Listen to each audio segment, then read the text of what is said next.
Welcome, everybody. It's great to have you here today. Once again, we're looking at our urban parking system repository that has been designed and developed in Sparx Systems Enterprise Architect.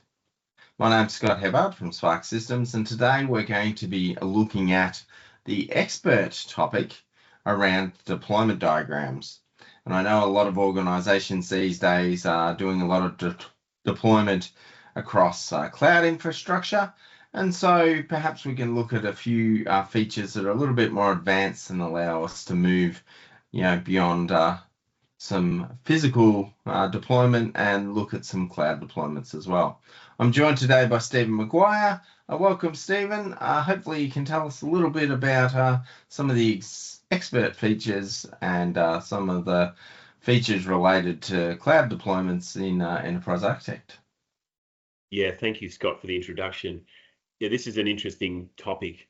Our world has moved on in, probably the last 5 or 6 or 7 years or something like that to be that most organizations are either beginning to, in the middle of, or completed their strategic movement of their applications and infrastructure to the cloud.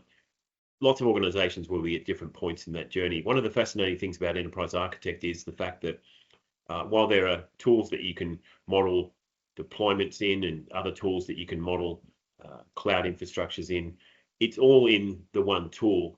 So if you're in that hybrid state of some things on premise and some things in the cloud, Enterprise Architect will be your friend in the sense that you can model both of those situations and connect them together. So that's a really powerful feature. Let's get started though, Scott.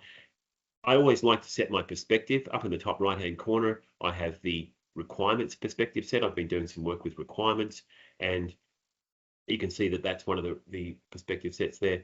I'm going to now go in, instead of choosing UML deployment, which we've done in, or UML structure, which we've done in some of the previous videos for deployment, I'm going to go into the analysis perspective set, and I'm going to choose AWS architecture there. Now, if you look in this set here, Scott, we've got AWS architecture, Google Cloud, Microsoft Azure, and a number of other types of perspectives.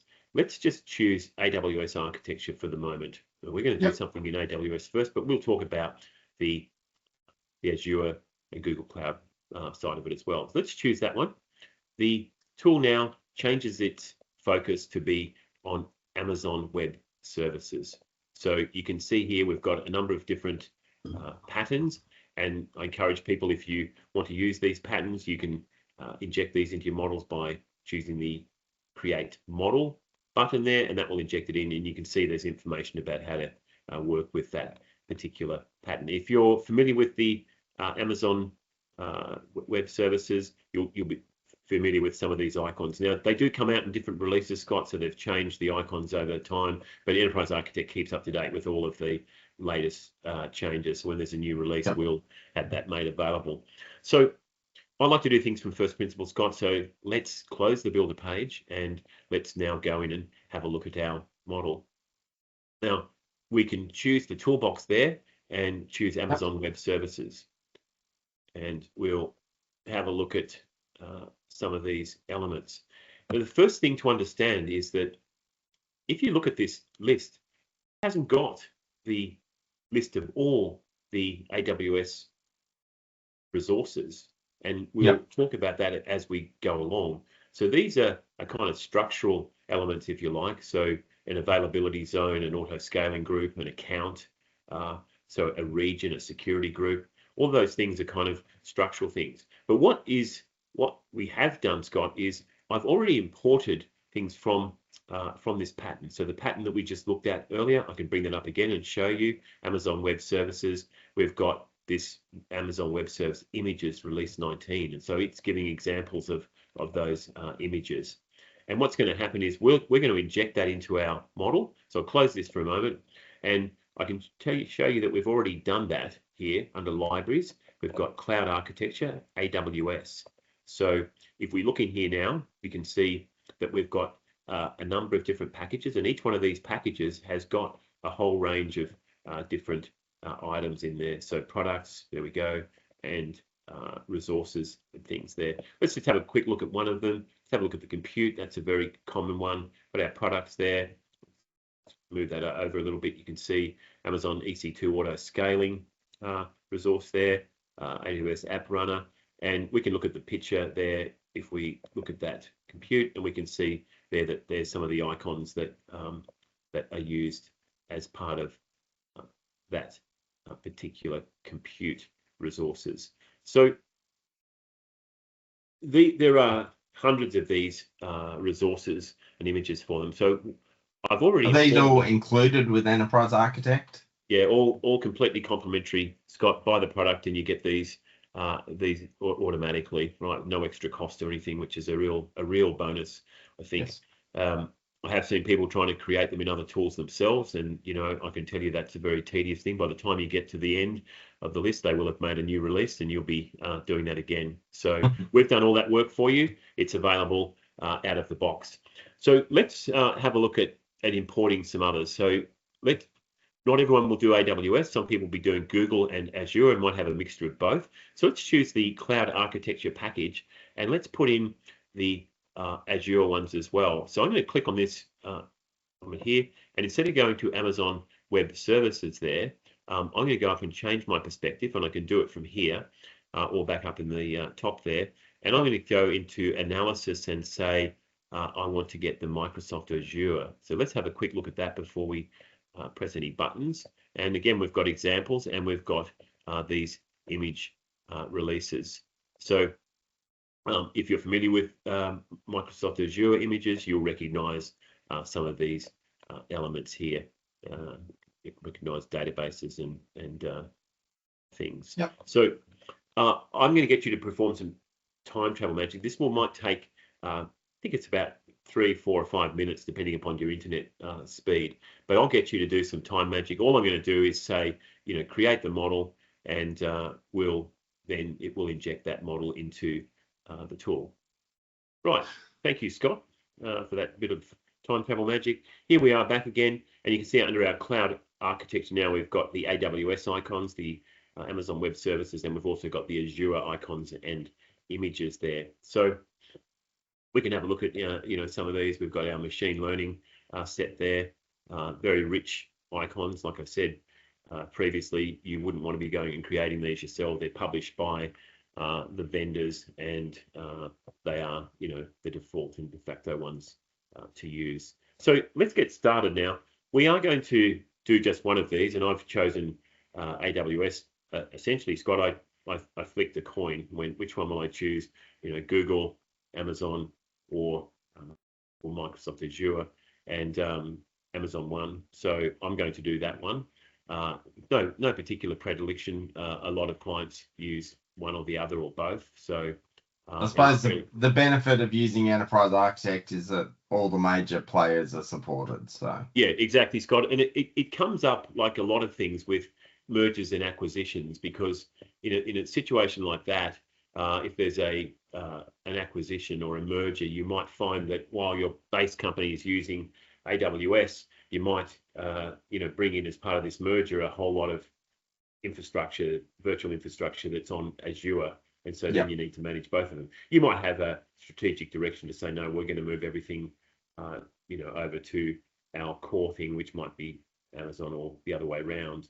And you might do that over a time. And again, that transition can be done in Enterprise Architect and how you redo those models. So what I'm going to do now is I'm going to create a package. I'm going to leave this world behind. I'll just cancel these things here, and we'll go down now out of our libraries part back into our structural models under here, and our deployment models, which is where we created these models before. And remember, we did have these other diagrams in our previous videos. We've got our deployment diagram there that's using images and things. We also had a deployment diagram for our edge devices here, where we started to make things a little bit more technical, a little bit more rigorous, using nodes and devices and components, artifacts and deployment specifications and things. But we're going to do something different. As always, a good idea is to put in a a new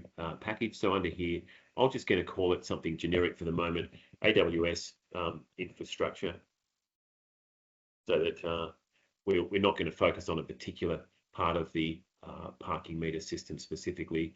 We'll just show it in a generic way. So what I need to do now is I've got my AWS architecture selected there. I'm going to choose my new diagram. You can see that comes up now with that perspective set. I want an AWS diagram. Click on that, go OK. You can see the toolbox changes, and so now I've got that in place. The highest level thing I want to put in is an AWS cloud. So let's just put that in and again make some room. I intend to kind of fill this box up with things, so I'm going to put it like that. As always, Scott, I like to put some notes in here. So AWS Web Service Cloud Platform providing scalable infrastructure. So that's just a kind of container for that. Now, the next thing that I want to put in is actually a virtual private cloud. So I'm going to look for that. So in my toolbox here, I've got a VPC, spot fleet, server content, security group, all sorts of things. So it's the VPC I want, which is obviously an acronym for this virtual private cloud. Now, Enterprise Architect uses the color scheme from Amazon. We're not making this up ourselves. It's important because it tells you the kind of category of products or resources that we're using inside the tool. So we haven't gone to those images yet that we imported. We're just using things from this toolbox. So let's set up some other things. So one of the things that I want to put in here is the concept of availability zones. So you can see, again, that's an available thing. We've got auto scaling groups as well. We won't touch that one for the moment, but we'll put in an availability zone. Now, I'm going to give that a name. So with that selected, I'm going to call that availability zone 01 AP South, Southeast to, I'm going to call it yeah, that will do. So I'll call that name, and I am going to be a good architect, Scott, and say, look, I need to make sure that we've got a couple of availability zones. So I'm going to put another one in here, and let's do that. And we'll put another availability zone in, and we'll call this one a different name. So these availability zones are, it's obviously important that they, that you've got some sort of failover to a different zone if something goes wrong. There's expense in that, obviously, if you're architecting and you need to keep within a budget, that's going to be have some expense associated with it. But if your application stack needs to be,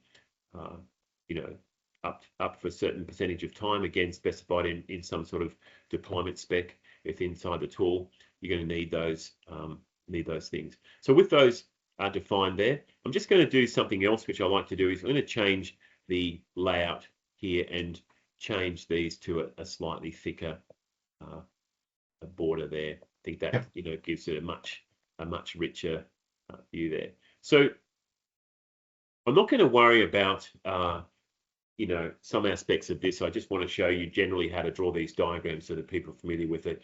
People that draw these type of diagrams or understand cloud architectures will understand all of this.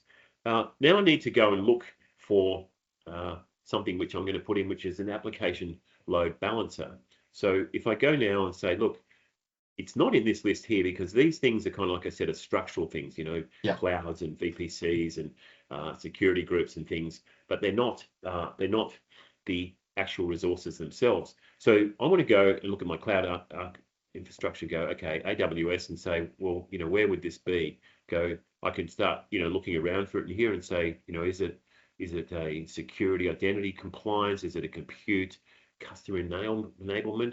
And it's not, unless you're very familiar with these things, it might not be completely obvious to you which one you're going to use. So let's use our model search. So if we went to this ribbon here, we can go into and find a search one, but we can do that just using the Control F key there, and we can say, look, let's look for an application load balancer. That's what we're wanting. And let's see what comes back, if anything. There it is there, application load balancer image. Let's say that we put in, let's Control X that. What if we just said, look, that's a application load balancer, ALB. We don't find it with that, so it mustn't have an alias associated with it, but that will give us the element. I think I'm just going to show you that. If I looked for VPC or something, that might be an example of it, but we'll skip over that. Actually, get our load balancer there. Let's say find that in the browser, and there's our application load balancer there. Let's go back to our infrastructure diagram, and let's grab that image and put it on the diagram. Now watch what happens when we do this, Scott. We get up a very useful menu. We can say set as an icon, set as an alternate image, add as an element with an icon, add as an element with an image, add as link. Yep. So a number of different options there. The one I want to choose in this case is I'm not dropping it on, I'm dropping it, onto this palette. I actually want to add it as an element with the image. Yeah. So let's choose that. And we'll say, yes, that's what we want it to be. We want it to be a class. And let's save that. You notice that the icon then pops up. Yep. And that's the icon for an application load balancer. It's kind of going to be, I guess, like at a higher level than our availability zones, because it's going to be taking the incoming traffic. So the traffic's going to be, it's going to be targeting this application load balancer. Yeah. The load balancer then will split the traffic into the right availability zones. So one thing to notice with this, Scott, is that unless you're familiar with the icon, you wouldn't know what this thing actually is. So what we can do is we can right mouse click there and say appearance, show name under the image. And we've got this AWS Cloud, Virtual Private Cloud. Now notice that this is the whole kind of namespace. We've got the AWS Cloud, then the Virtual Private Cloud, and then the application load balancer. So as always in Enterprise Architect, that can be a very useful thing. But on this diagram, you can see that we already can see that containership. So what I might do is right mouse click on the diagram, go for properties there, and under diagram, choose to turn off the show namespace. You might want to turn it on if it is not on, because you may want to see it in a case where you can't see obviously from the diagram. But let's do that. And that didn't make it go away. Let me just choose that again and see whether so let's go over here to the properties page there, and let's do fully scoped object names. So it wasn't a namespace thing, it's this fully scoped object names there. We'll turn that off. So a couple of different ways you can do that, or a couple of places that behave a little bit differently depending upon the element that you've got selected. So that's all nice. We know that we're going to have some incoming traffic. Now we need to target something. So what we're going to do is we're going to target a compute resource. So we're going to drop a compute resource. Again, it's not available from this toolbox because we're going to be putting it on as an image. Now, that's a pretty easy one to find, because I can say, look, where is that? And in fact, from the load balancer, I could have said, look, I want to find where that thing is in this list as well. But let's go to the compute one there, and let's look at the products there. We've got Amazon auto scaling and let's have Elastic Compute. So Amazon Elastic Compute Cloud. So let's, I think we'll put one of those on and just grab that one, and we'll put that onto the tool. Again, set as an element with an image. The image, yes. And there it is there. So now let's do a relationship now between our load balancer and our tool there. So we've got a number of different options there. So information flow, abstraction, realization, trace, all sorts of things, aggregation, specialization. Association is probably the one that I want to use, and we'll choose that one. And again, Scott, using my tool here to change the waypoints in that line makes it a bit easier to see what's going on there. So now I've got that EC2 there. Now I might want to just put in a very simple, this is a very simple model just to explain to people kind of the structural ways of how to work with these elements. The other thing I want to do is probably put in some sort of database element here now, resource. So I'll go to my databases. Under database, let's go into products there, and you can see this third one from the bottom, the Amazon Relational Database Service, the RDS. So we'll just click on that one. We'll go back to our infrastructure and we'll click on that and drag it into the diagram. Set add an element with an image. We'll do that. And going in as a class, we've got our database there. So we'll put that again into this thing. And let's start adding some notes to this, Scott, so that we're making sure that we're doing that rigorous work. So we'll put that in there. That's fine. Let's do the same thing for our EC2 as well, our compute node there. And let's do it for the availability zones as well. So going back, we were just getting busy doing those things. Let's do this, and we'll those notes in there. And again, for our virtual private cloud, I'm not sure we did that either, but let's put that in for our virtual private cloud. I think we might have done it for the AWS cloud itself. So we've got those there now. Let's put a another connector in between these two. Let's choose an association for the moment. I'm going to do this, Scott, because what I want to do, cancel that. What I want to do is display some information underneath the node there. Yeah. So what I can do now is I can display the name, right mouse click there and say appearance, show name under image.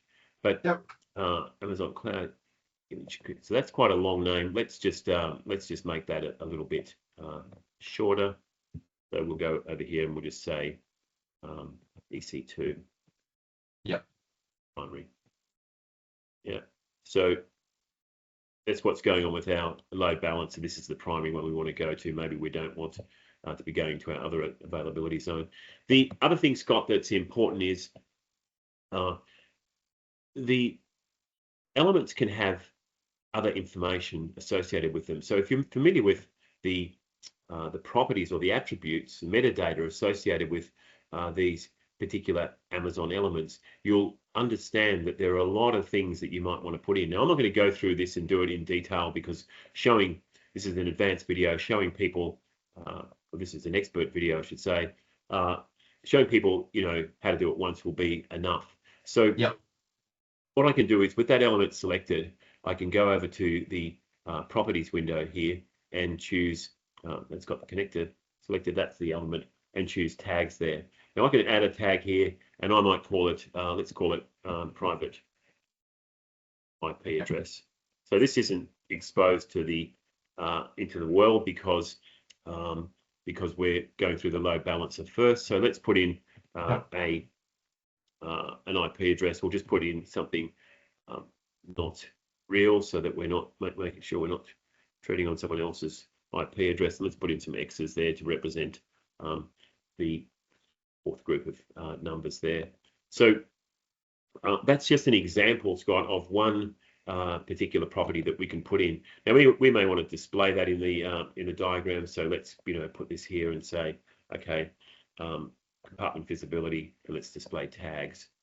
And then we've got select that. I want to select the tag, and let's put that in there. And I can just rejig this a little bit. So again, with this one here, we might want to call this the primary RDS or something. So let's look at that. We'll give that a name as well, element, and don't need that long name. It's the primary RDS there. So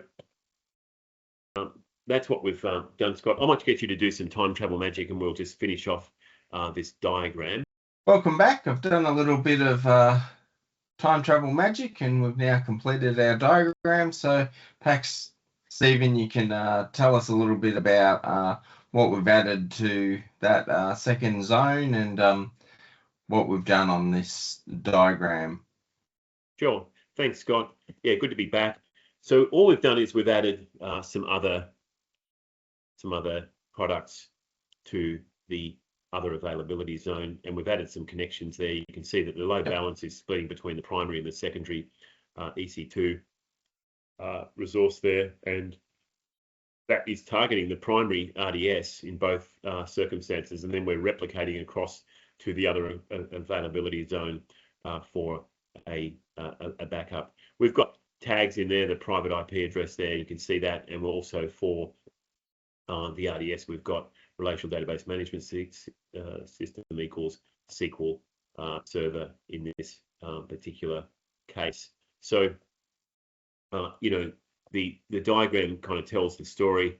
We haven't got right into the specifics of how it will be used in an urban parking meter system, but you can imagine that there'd be all sorts of infrastructure that's up in the cloud and infrastructure that's on premises. Clearly, the physical parking meters and the kiosks and things are physical things that aren't going to be virtualized, but they might be accessing cloud environments. And, you know, you imagine that someone's parked at the airport and they're picking up a loved one or something, they go to pay the kiosk and the system says, you know, sorry, the availability zones not available at the moment, please, you know, go and have a coffee and come back in a couple of hours. Yep. So you would obviously want in that situation, in situations with you know, critical time, things like banking transactions, travel transactions, things like that, you would want to have these different availability zones set up so that that you know, you're protected against any outage. But Scott, that's the way that we've done it. The thing that you can do is you can have some generic elements for the common products that you use from the Amazon stack. You're not going to probably not likely to use all of them. You might use a number of them, and you can have elements set up as templates with the IP addresses already added, all the properties added, that you drag it on, and then you just set the IP address for in a particular case. So anyway, I hope that gives people a bit of an introduction. We're planning a series of videos on much more rigorous treatment of the cloud architecture modeling. So look forward to those in the future. But this was to give you an introduction to the deployment modeling, but from a point of view of cloud deployments. So hopefully it's been useful. Thanks, Stephen. It's really good to see that Enterprise Architect supports Azure and Google Cloud and AWS, and just has hundreds and hundreds of different icons and resources available out of the box for people to use. So really quite powerful, and allows you to do cloud deployment diagrams and get started straight away. So that's fantastic. I'd like to thank everyone for joining us today. As always, we encourage you to subscribe to the Sparx Systems YouTube channel if you'd like to see more videos like this, where you can learn all about Enterprise Architect, modeling, and UML in more detail. If you have any questions about deployment and in particular cloud deployment, you can reach out to Stephen via his LinkedIn credentials or website credentials that are listed in the video description below. As always, thank you very much for joining us today. It's been a pleasure having you here, learning about expert topics in deployment diagrams. And thank you, Stephen, for all your assistance in showing us how easy it is to get up and running with cloud deployment. Always a pleasure, Scott.